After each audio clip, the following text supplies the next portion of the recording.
आज के इस एपिसोड में आप लोगों की स्वागत है। पीआईबी के एनालिसिस में महत्वपूर्ण आर्टिकल का एनालिसिस करने जा रहे हैं, जो कि यूपीएससी पीटी मेंस में इंटरव्यू में काफ़ी वेटेज देता है।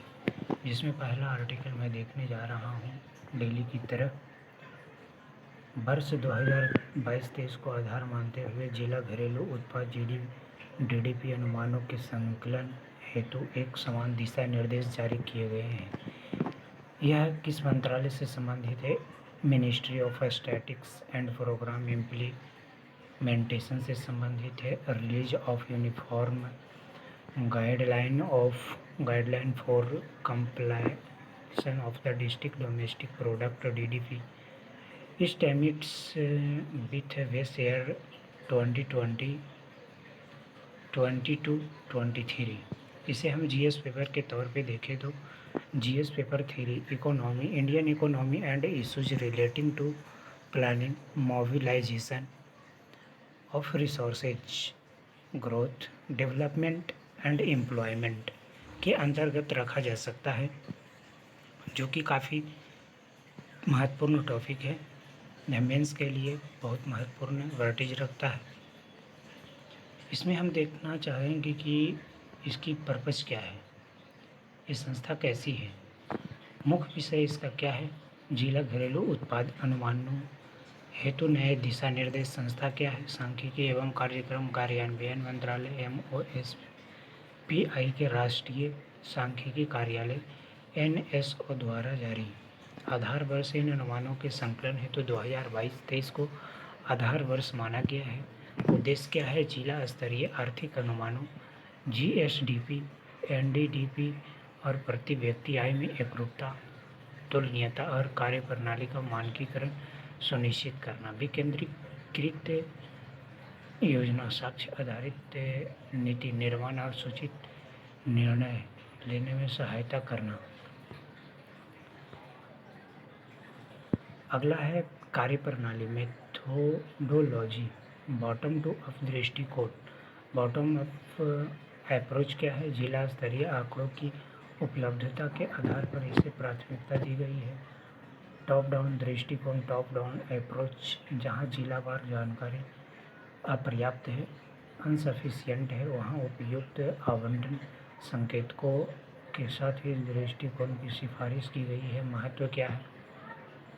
यह दिशा निर्देश राज्यों, केंद्र शासित प्रदेशों में अनुमान लगाने की प्रक्रियाओं में सामंजस्य स्थापित करेगा। यह जिला स्तर पर आर्थिक सांख्यिकी तैयार करने वाले संस्थानों के ढांचे को मजबूत करेगा, है ना। अब अगला आर्टिकल आता है सेकंड नंबर में।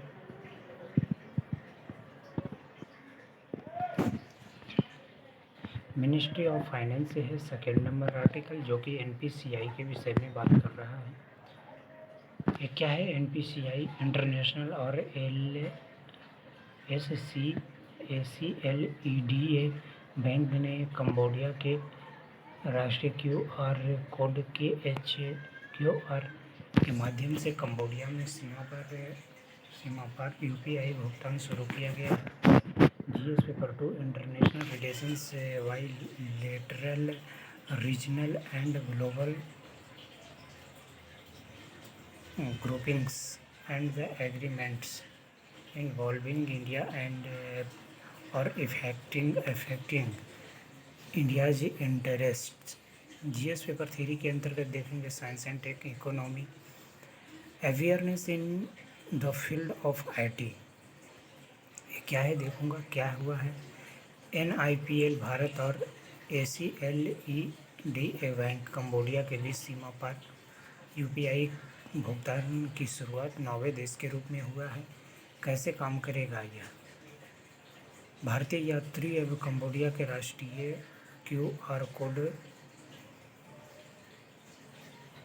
बारकोड को स्कैन करके डिजिटल भुगतान कर सकते हैं। दो तरफा सुविधा है, टू वे में सुविधा है, फैसिलिटी। टू वे फैसिलिटी क्या है? पहले चरण में भारतीय यात्री कंबोडिया में भुगतान करेंगे। अगले चरण में कंबोडियाई नागरिक भी भारत में यूपीआई स्कैन कर सकेंगे। लाभ क्या है? नकद ले जाने और विदेशी मुद्रा फॉरेक्स बदलने का झंझट खत्म होगा।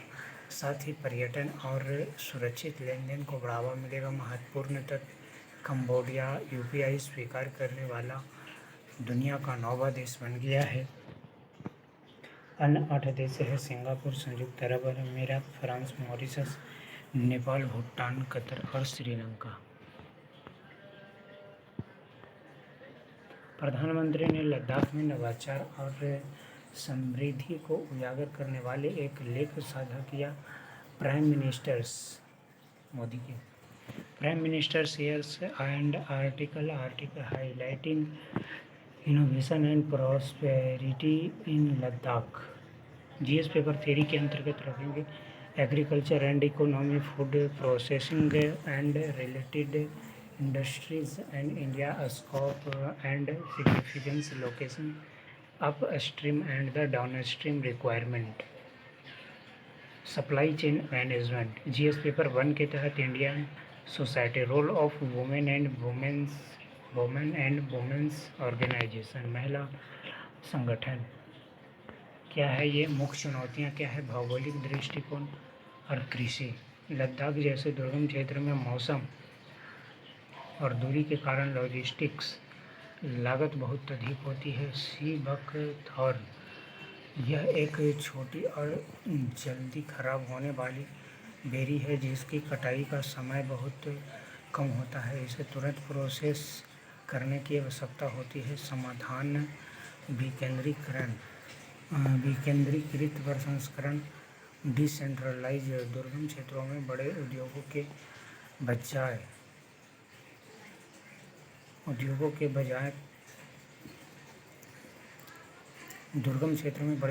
बजाय खेतों के बिल्कुल पास फार्म गेट सूक्ष्म खाद्य प्रसंस्करण, माइक्रो फूड प्रोसेसिंग इकाइयाँ लगाना सबसे प्रभावी समाधान है।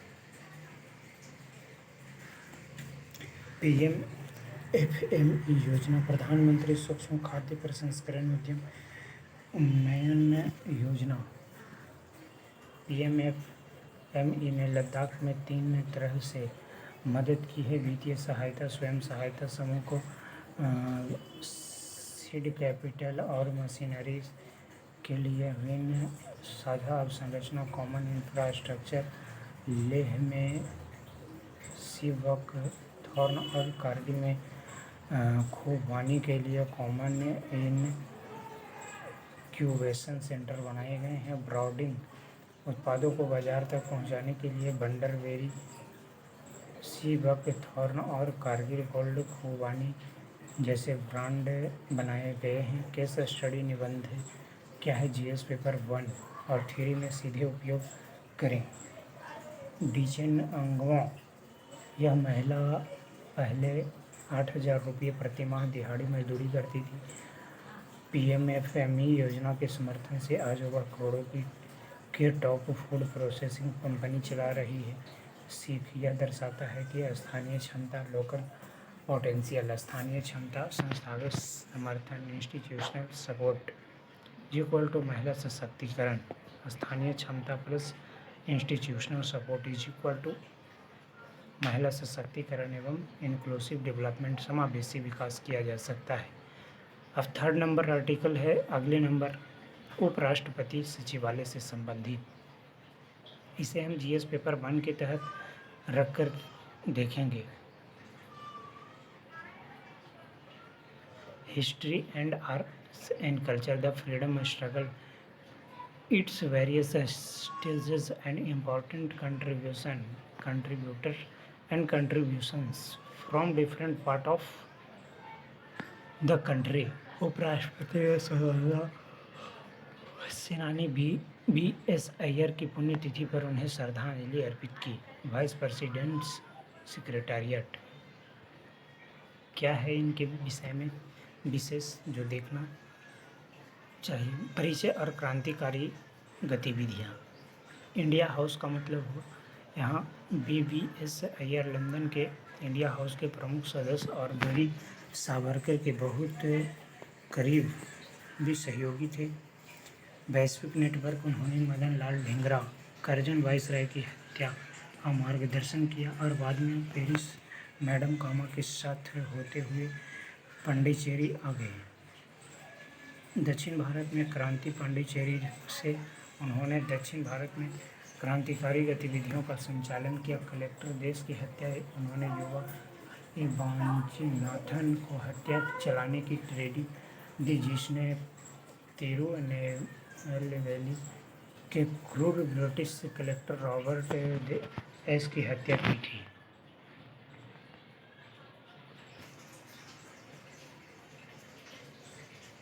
साहित्यिक योगदान, कला और संस्कृति। आधुनिक तमिल लघु कथा के जनक उन्हें तमिल साहित्य में उनके अहम योगदान के लिए यह उपाधि दी गई है। उनकी कहानी मंगलरासियन इन कदल बहुत प्रसिद्ध है। तिरुकुरल का अनुवाद उन्होंने महान तमिल ग्रंथ तिरुकुरल का अंग्रेजी में उत्कृष्ट अनुवाद किया है। राष्ट्रवादी साहित्य, भारतीय युवाओं में देशभक्ति जगाने के लिए उन्होंने इटली के महान क्रांतिकारी गैरिबाल्डी की जीवनी तमिल भाषा में लिखी है।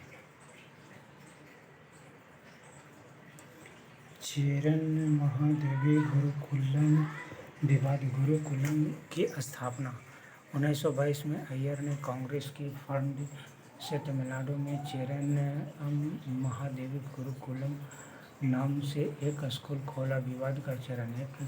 इस स्कूल में ब्राह्मण और गैर ब्राह्मण छात्रों के लिए भोजन करने की अलग अलग व्यवस्था, जातिगत भेदभाव थी। पेरियार का विरोध। महान समाज सुधारक रामासामी पेरियार ने इसका कड़ा विरोध किया, लेकिन कांग्रेस ने अय्यर का बचाव किया। ऐतिहासिक परिणाम। इसी विवाद के कारण पेरियार ने 1925 में कांग्रेस पार्टी छोड़ दी और अपना प्रसिद्ध आत्मसम्मान आंदोलन सेल्फ रिस्पेक्ट मूवमेंट शुरू किया।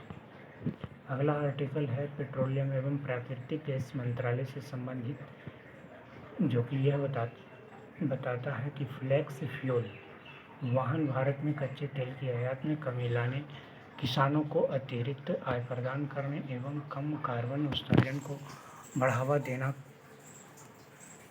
का व्यावहारिक समाधान प्रदान करते हैं।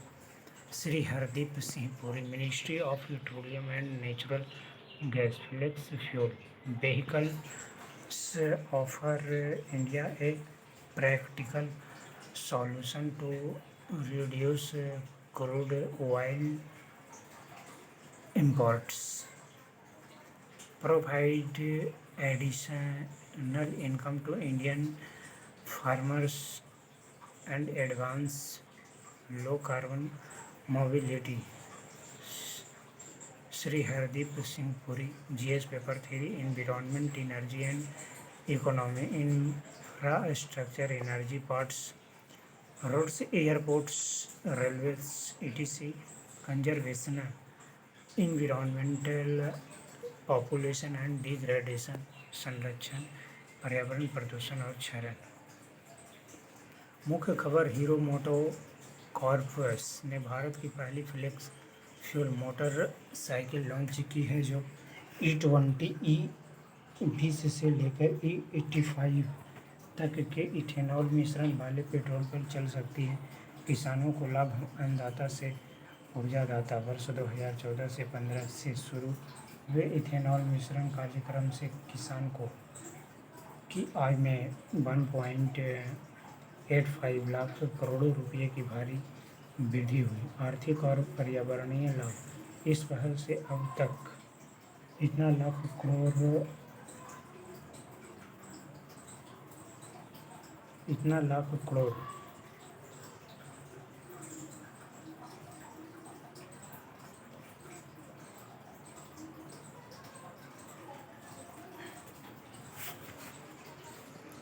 वृद्धि हुई है। आर्थिक और पर्यावरणीय लाभ क्या है? इस पहल से अब तक 1.84 लाख रुपये की विदेशी मुद्रा की बचत हुई है।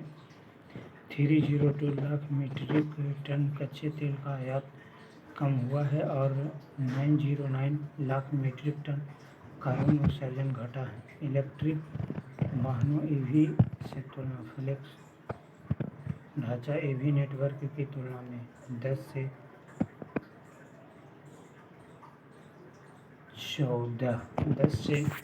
15 गुना तेज़ी से विकसित किया जा सकता है।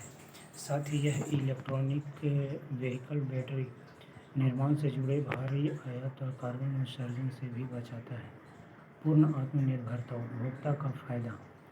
E85 ईंधन की कीमत 20 से कम रखती है, तो ग्राहक केवल 3 साल में ईंधन से होने वाली बचत के जरिए वाहन की पूरी कीमत वसूल सकते हैं। अगला आर्टिकल है ministry of science and technology से संबंधित। Next generation nano medicine can silence की कैंसर ड्राइवर्स। विज्ञान एवं प्रौद्योगिकी मंत्रालय अगली पीढ़ी की नैनो मेडिसिन से कैंसर के प्रमुख कारक निष्क्रिय हो सकते हैं। GS paper 3 science and technology awareness in the fields of IT, space, computers, robotics, nanotechnology, biotechnology, and issues relating to intellectual property rights। परिचय और कार्यप्रणाली। Introduction and mechanism. विषय और विकासकर्ता विज्ञान एवं प्रौद्योगिकी विभाग DST जो के तहत स्वायत्त संस्था अघारकर अनुसंधान संस्थान पुणे के वैज्ञानिकों ने स्तन कैंसर के उपचार के लिए जीन साइलेंसिंग पर आधारित एक नई सटीक nano medicine precision nano medicine विकसित की है। प्रकाशन और उद्देश्य एडवांस्ड हेल्थ केयर मैटेरियल्स पत्रिका में प्रकाशित इस शोध का मुख्य उद्देश्य बीमारी पैदा करने वाले जीनों को सीधे रोकना, साइलेंस और शरीर पर दवाओं के जहरीले प्रभाव को कम करना है। प्लेटफॉर्म का नवाचार। यह लक्ष्य जीन थेरेपी के लिए विशेष रूप से इंजीनियर किया गया है।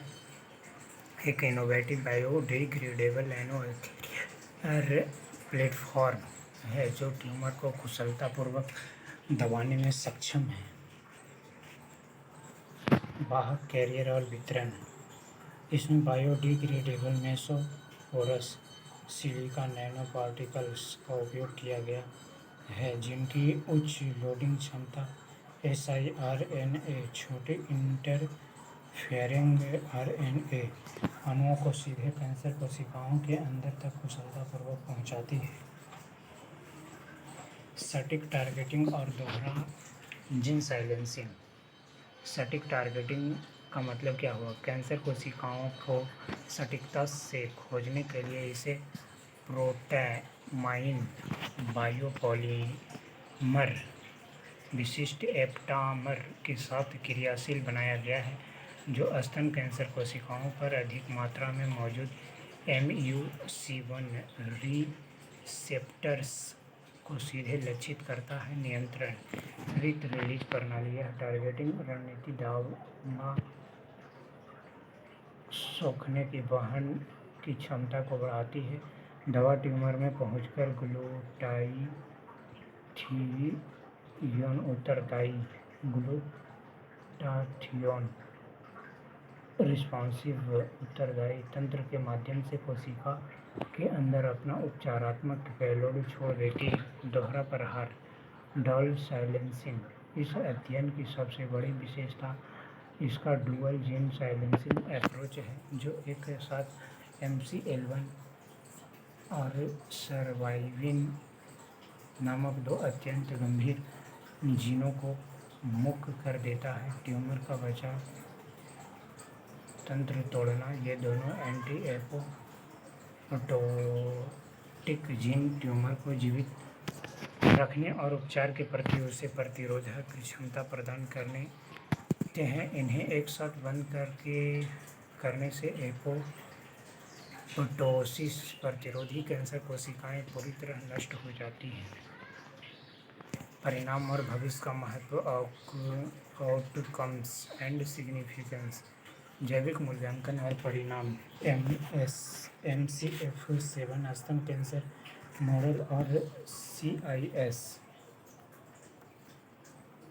SCID चूहों सर्वर कॉम्बाइंड इम्यूनोडेफिशिएंसी माइस पर किए गए इन विवो परीक्षणों में ट्यूमर के विकास में भारी और स्पष्ट कमी देखी गई है। सुरक्षा मिनिमल टॉक्सिसिटी यह नैनो कैरियर ट्यूमर वाली जगह पर प्रभावी ढंग से जमा होती है और इसमें न्यूनतम प्रणालीगत विषाक्तता मिनिमल सिस्टेमैटिक टॉक्सिसिटी पाई गई है, जिसका अर्थ है कि यह स्वस्थ कोशिकाओं को सुरक्षित रखता है।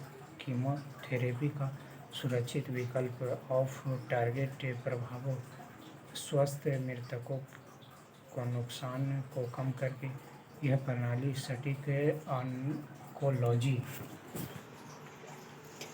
प्रेसिशन ऑन्कोलॉजी को आगे बढ़ाने में मदद करेगी और पारंपरिक कीमोथेरेपी का एक अत्यधिक सुरक्षित तथा प्रभावी विकल्प बनेगी। भविष्य की राह लक्षित वितरण उत्तेजना उत्तरदायी रिलीज स्टिमुली रिस्पॉन्सिव रिलीज और दोहरे जीन साइलेंसिंग को एक ही बायोडिग्रेडेबल प्लेटफॉर्म में जोड़कर यह शोध अगली पीढ़ी की RNAi आधारित कैंसर थेरेपी के लिए एक बेहद मजबूत ढांचा प्रदान करता है। अब अगला आर्टिकल है ministry of skill development and internship. क्या है? कौशल विकास एवं उद्यमिता मंत्रालय ने राजस्थान क्लस्टर के लिए PMSETU योजना पर उद्योग जगत के साथ संवाद स्थापित किया। इसे हम GS पेपर के बेस्ड पे इकोनॉमी एम्प्लॉयमेंट के तहत रखूँगा। अब ये क्या है? PMSETU PM सेतु क्या है? इसका पूरा नाम उन्नत ITI के माध्यम से प्रधानमंत्री कौशल और रोजगार क्षमता है। मुख्य उद्देश्य क्या है? कौशल विकास को सतत औद्योगिक विकास सस्टेनेबल इंडस्ट्रियल ग्रोथ के साथ जोड़ना है। उद्योगों के लिए भर्ती और प्रशिक्षण की लागत कम करना है। प्रशिक्षण को उद्योग की मांग के अनुरूप बनाकर स्थानीय युवाओं के लिए रोजगार बढ़ाना है। प्रमुख रणनीतियां हैं ITI का उन्नयन। ITI औद्योगिक प्रशिक्षण संस्थानों को आधुनिक बुनियादी ढांचे जैसे खेल सुविधाओं के साथ युवाओं के लिए फिनिशिंग स्कूल के रूप में विकसित करना। उद्योग भागीदारी sector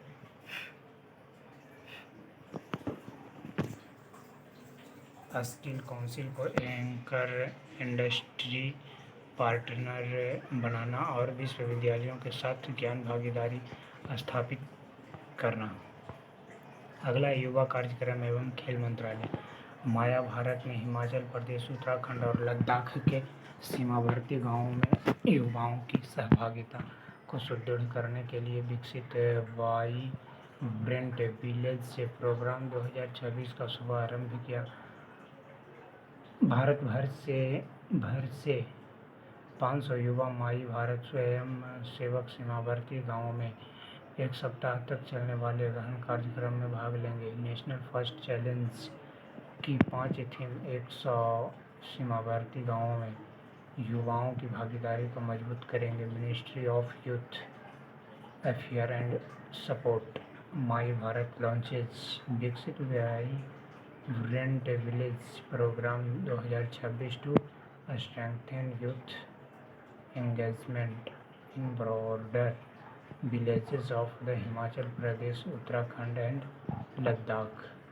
GS paper 3 internal security challenge and their management in border areas सीमावर्ती क्षेत्रों में सुरक्षा चुनौतियां एवं उनका प्रबंधन। पहल का नाम क्या होगा? विकसित वाइब्रेंट विलेज प्रोग्राम 2026। नोडल मंत्रालय कौन है? युवा कार्यक्रम एवं खेल मंत्रालय के माध्यम से माई भारत के माध्यम से। लक्षित क्षेत्र क्या है? लद्दाख, हिमाचल प्रदेश और उत्तराखंड के सीमावर्ती गांव। कार्यक्रम की रूपरेखा फ्रेमवर्क क्या है? देश भर से चुने गए 500 युवा स्वयंसेवक 7 दिनों के लिए इन सीमावर्ती गांवों में तैनात किए जाएंगे। उसके बाद वे स्थानीय समुदायों के साथ रहेंगे, ग्राम सभाओं में भाग लेंगे और गृह मंत्रालय तथा आईटीबीपी भारत तिब्बत सीमा पुलिस के सहयोग से सीमा के रणनीतिक महत्व व विकास को समझेंगे। Nation first challenge. महत्वपूर्ण तथ्य। इस कार्यक्रम के तहत 5 मुख्य विषयों थीम्स पर काम किया जाएगा। इस कार्यक्रम के तहत 5 मुख्य विषयों थीम्स पर काम किया जाएगा। पहला, स्वदेशी उत्पादों को अपनाना। दूसरा, स्वस्थ खाना पकाने की विधियाँ, सार्वजनिक परिवहन का उपयोग और ईंधन संरक्षण। प्राकृतिक खेती को बढ़ावा देना। स्थानीय पर्यटन का समर्थन करना। उद्देश्य क्या है? जमीनी स्तर पर युवाओं की भागीदारी सुनिश्चित करना, राष्ट्रीय एकता को मजबूत करना और 2047 तक विकसित भारत के लक्ष्य को प्राप्त करना। अगला आर्टिकल है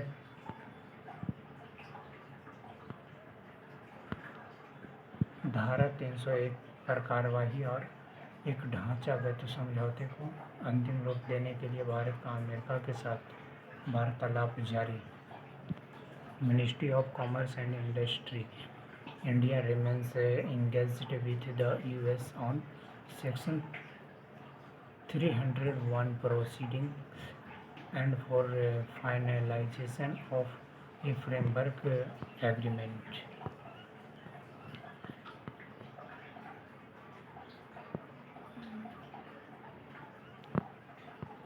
धारा 301 क्या है?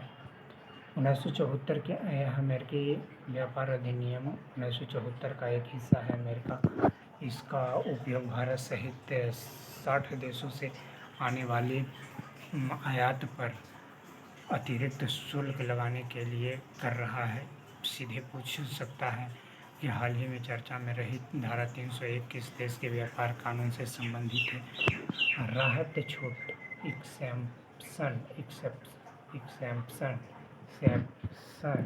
धारा 232 के तहत आने वाले उत्पादों को इस नए शुल्क से बाहर रखा गया है। साथ ही वस्त्र और परिधान, टेक्सटाइल एंड अपैरेल के लिए कम शुल्क दर की विशेष व्यवस्था प्रस्तावित है।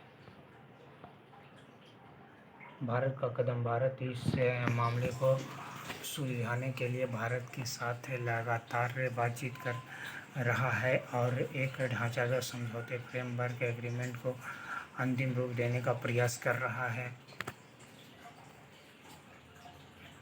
सामाजिक न्याय एवं अधिकारिता मंत्रालय। केंद्रीय मंत्री डॉक्टर वीरेंद्र कुमार ने नई दिल्ली में ट्रांसजेंडर व्यक्तियों के लिए राष्ट्रीय परिषद की बैठक की अध्यक्षता की। राज्य मंत्री श्री रामदास अठावले और श्री BL वर्मा भी बैठक में शामिल हुए। केंद्रीय सामाजिक न्याय और अधिकारिता मंत्री की अध्यक्षता में राष्ट्रीय ट्रांसजेंडर व्यक्तियों के लिए राष्ट्रीय परिषद की बैठक आयोजित किया गया। Ministry of social justice and employment of social justice and empowerment.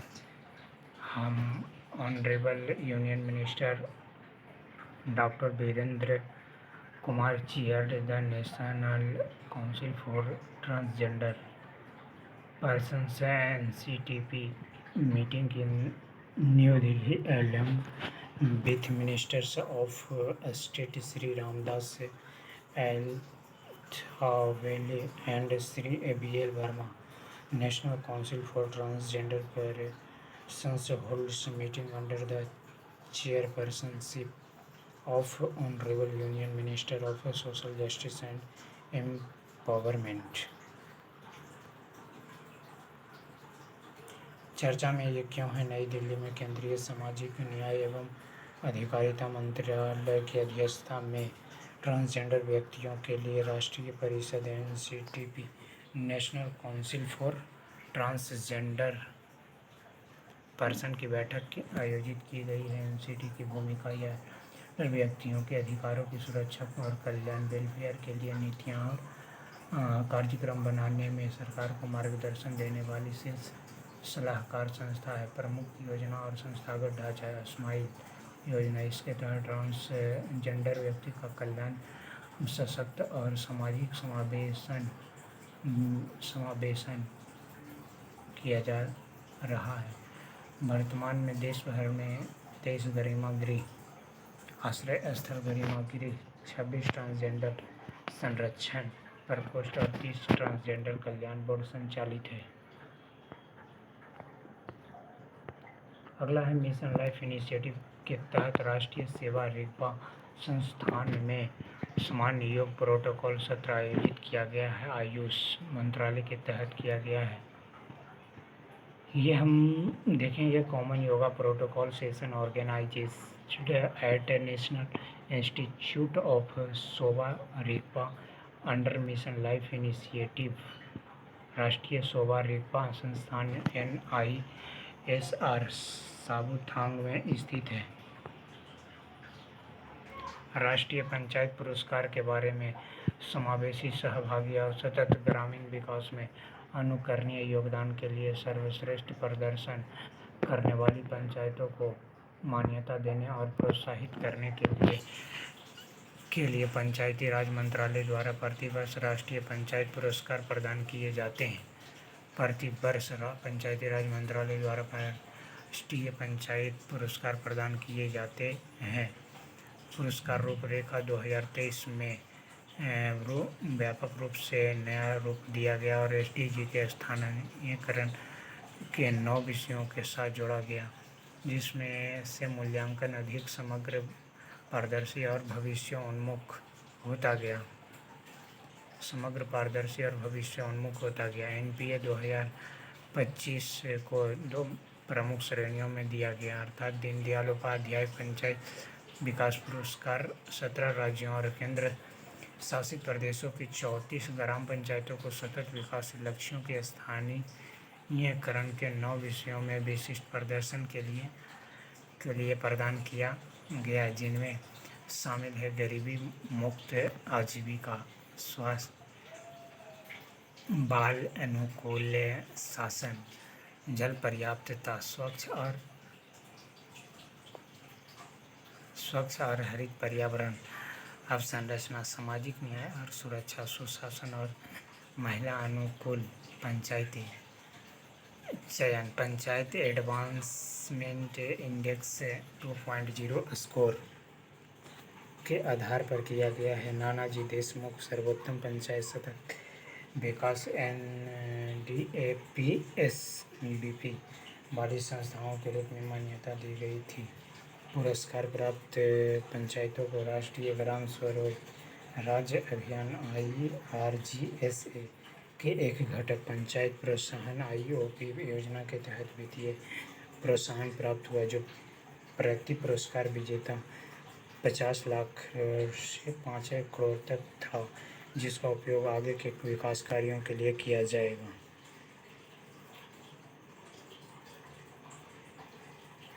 अगला आर्टिकल है राष्ट्रपति सचिवालय से संबंधित। लाओस जनवादी लोकतांत्रिक गणराज्य के उप प्रधानमंत्री और विदेश मंत्री ने भारत के राष्ट्रपति से मुलाकात की। लाओस, तो लाओस की बाउंड्री कौन कौन टच करता है? लाओस की बाउंड्री टच करता है वियतनाम, थाईलैंड, म्यांमार,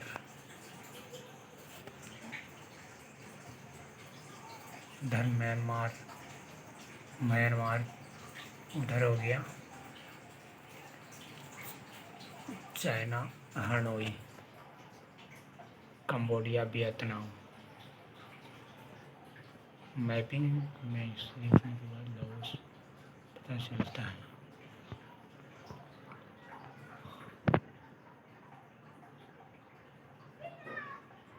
शोहर यहाँ पे है। United Arab Emirates, Bahrain, Qatar, Oman, Emirates. Vice president, secretariat, vice president release book when audit matters edited by former CAG Shri Vinod Rai, उपराष्ट्रपति सचिवालय। उपराष्ट्रपति ने पूर्व CAG श्री विनोद राय द्वारा संपादित पूर्व CAG विनोद राय CAG राय द्वारा संपादित पुस्तक व्हेन ऑडिट मैटर का विमोचन किया है।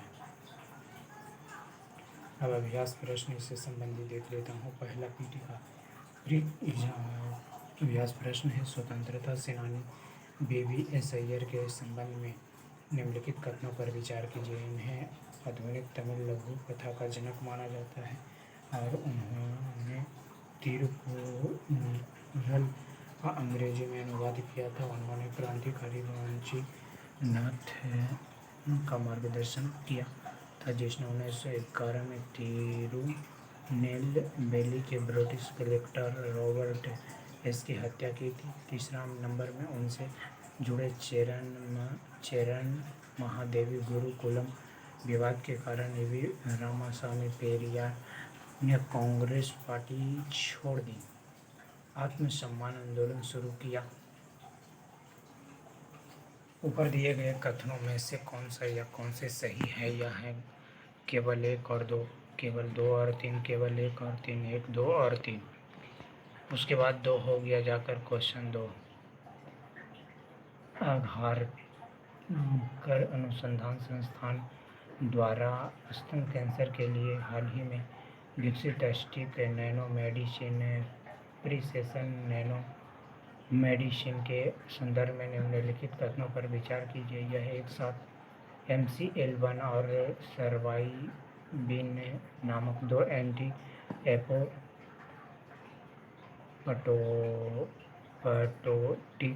जीनों को मुक्त करने के लिए दोहरे जीन साइलेंसिंग दृष्टिकोण का उपयोग करता है। यह थेरेपी कैंसर कोशिकाओं के अंदर सीधे siRNA अणुओं को कुशलतापूर्वक पहुंचाने के लिए बायोडिग्रेडेबल मेसोपोरस सिलिका नैनो पार्टिकल्स का उपयोग करती है। अगला एक मेंस का क्वेश्चन है, देख लेता हूँ क्या है। इसे लिखने अभ्यास करने पर काफ़ी बढ़ते मिलेगी। फ्लेक्स फ्यूल और टॉपिक रिवीजन भी होगा, आंसर राइटिंग स्किल भी डेवलप होगा। फ्लेक्स फ्यूल वाहन भारत को आर्थिक लाभ प्रदान करने के साथ साथ कम कार्बन गतिशीलता, कार्बन मोबिलिटी को आगे बढ़ाने के लिए एक व्यावहारिक समाधान प्रदान करते हैं। भारत की पहली फ्लेक्स फ्यूल मोटरसाइकिलों के हालिया लॉन्च के आलोक में इथेनॉल मिश्रण कार्यक्रम के आर्थिक और पर्यावरणीय लाभों पर चर्चा करें। व्यावहारिक कार्यान्वयन के मामले में फ्लेक्स फ्यूल बुनियादी ढांचा इलेक्ट्रिक वाहन नेटवर्क की तुलना में कैसा है।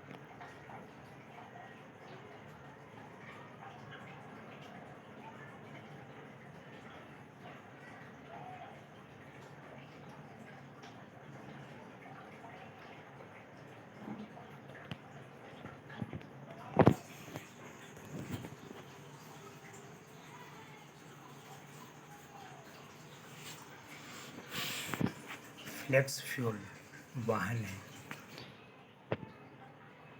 इसे प्रैक्टिस करें क्योंकि ये एडिटोरियल पर आधारित क्वेश्चन है। इसे लिखने के बाद टॉपिक रिवीजन होने की काफ़ी संभावना रहेगी और skill development, writing skill development काफ़ी मजबूत होगी, स्ट्रांग होगी। इस तरीके से अगले सेशन में और भी टॉपिक लाऊंगा। हर सबसे बड़ी चीज़ है ये कि किसी भी टॉपिक को पढ़ने के बाद उसे मैप से अटैच करना, वर्ल्ड या इंडिया से अटैच करना ही सफलता की राज मानी जाती है। क्योंकि कोई आया है कि भारत लाओस से ये कर रहा है, भारत और कंबोडिया के बीच UPI शुरू हुआ है, तो कंबोडिया के कहाँ है, कंबोडिया के चारों ओर कौन कौन सी कंट्री है, उसके पास कौन कौन से सागर हैं, कौन कौन से सागर है, कौन कौन से झीलें हैं प्रसिद्ध है, कोई धार्मिक या सांस्कृतिक